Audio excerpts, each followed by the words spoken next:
Teman-teman, kita sekarang mau ngobrolin tentang Komsel Jacobus Alpheus ya.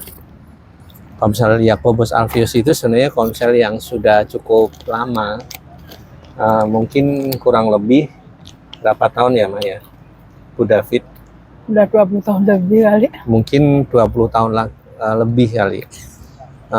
Dari Devi masih kecil. ya? Ya ini aja.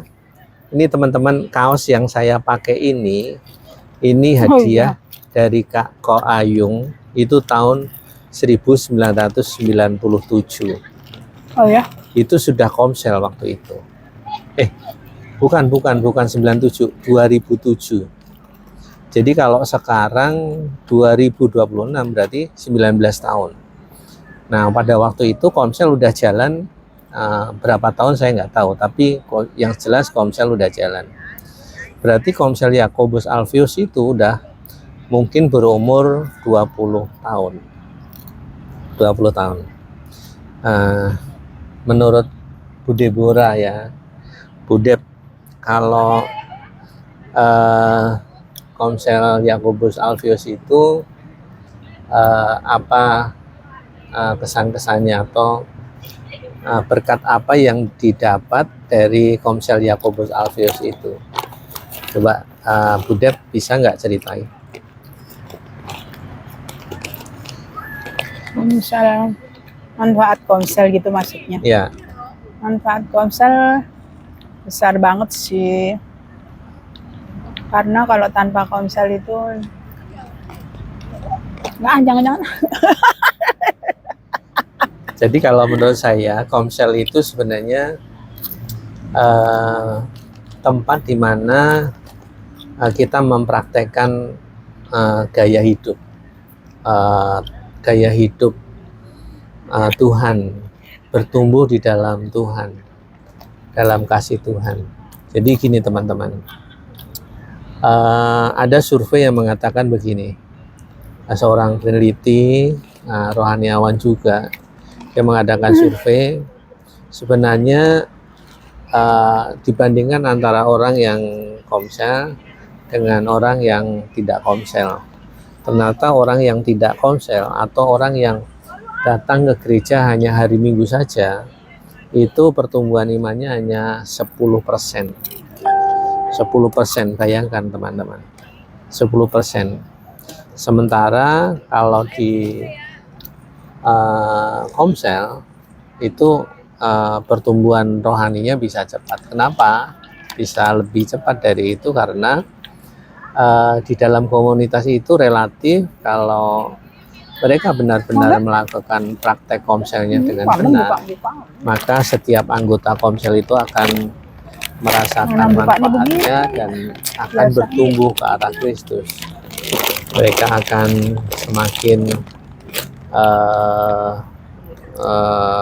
menjadi berkat, karena teman-teman di dalam komsel itu motonya, teman-teman, motonya itu sebenarnya kita ke komsel itu bukan untuk mendapatkan sesuatu atau mendapatkan berkat, tapi ke komsel itu masing-masing kita bawa sesuatu.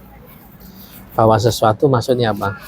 Ada yang bawa kesaksian, ada yang bawa firman, ada yang bawa pujian, ada yang bawa makanan, ada yang membagikan mungkin suka dukanya juga, boleh juga.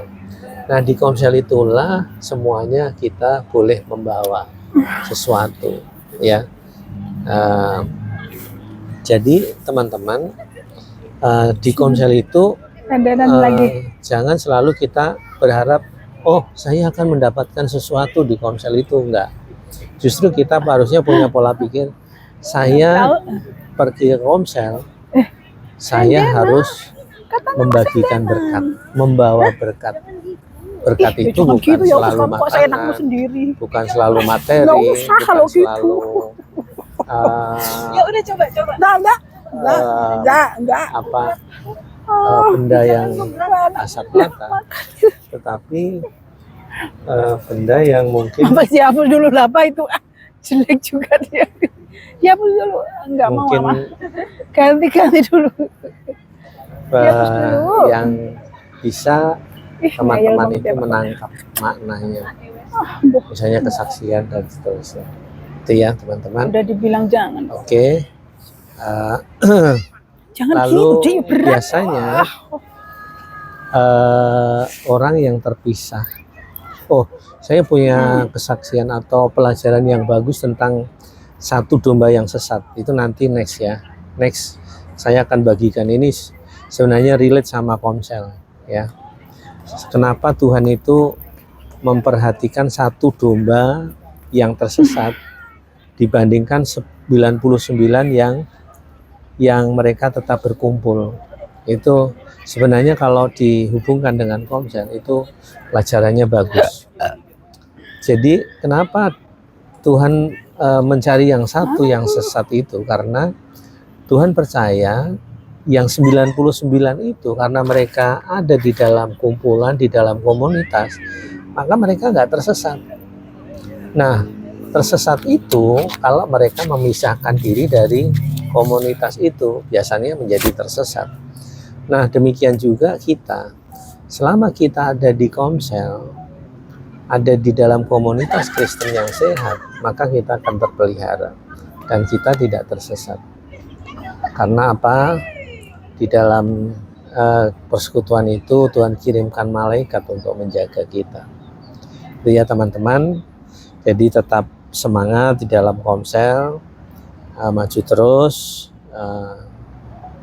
setia melayani Tuhan apapun peran kalian di dalam Komsel. Apakah sebagai dokumentasi saja atau sebagai pembuat jadwal konsumsi, pemain musik, pemerhati dan lain sebagainya. Usahakan di dalam Komsel kalian jangan diam, tapi apa yang bisa dibawa ya, dipikirkan gitu ya, untuk memberkati. Bukan selalu materi, tapi bisa juga sebuah kesaksian, sebuah sharing firman misalnya. Sharing firman 5 menit, 3 menit itu udah bagus ya. Jadi apa yang kamu tangkap dari pesan Tuhan di pagi hari atau sore hari, maka bisa dibagikan dengan catatan benar-benar itu pesan dari Tuhan, bukan bukan karena halusinasi atau emosi saja. Saya kira itu teman-teman, dan tetap semangat. Shalom aleihim.